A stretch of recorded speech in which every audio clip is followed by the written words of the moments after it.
আসসালামু আলাইকুম। আমি ভিডিও মামলা ইস্যু নিয়ে একটা কথা বলতে যাচ্ছি এবং জনগণের এবং সরকারের সবার জ্ঞাতার্থে। সেটা হচ্ছে কিছুক্ষণ আগে, অর্থাৎ আজকে 27শে মে, কিছুক্ষণ আগে ফরাজি হসপিটালের সামনে পার্কিং লটে রাখা প্রায় 20 থেকে 25টা বাইককে জনৈক সার্জেন্ট মাদাস্তান সাহেব এসে সবাইকে ভিডিও মামলা দিয়েছেন।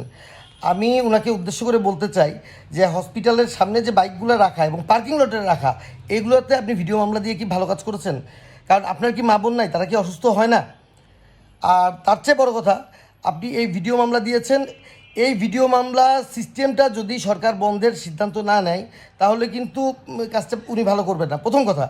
দ্বিতীয় কথা হচ্ছে, পার্কিং লটে রাখা বাইককে যদি উনি মামলা দেন তাহলে বাইক আমরা রাখবো কোথায়? ওনার শ্বশুরবাড়িতে?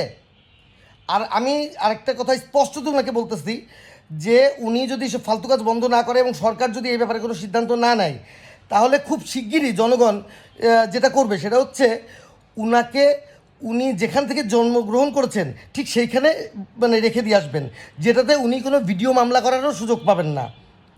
সো এইসব ফালতু কাজ বন্ধ করেন, ভিডিও মামলা বন্ধ করেন, না হলে কিন্তু খুব শিগগিরই সিদ্ধান্তে চলে আসবে জনগণ। আরেকটা কথা, সরকারকে উদ্দেশ্য করে বলছি, প্লিজ এই বালের ভিডিও মামলা বন্ধের সিদ্ধান্ত নিন, না হলে কিন্তু আপনি বড়ই ভুল করবেন। ধন্যবাদ।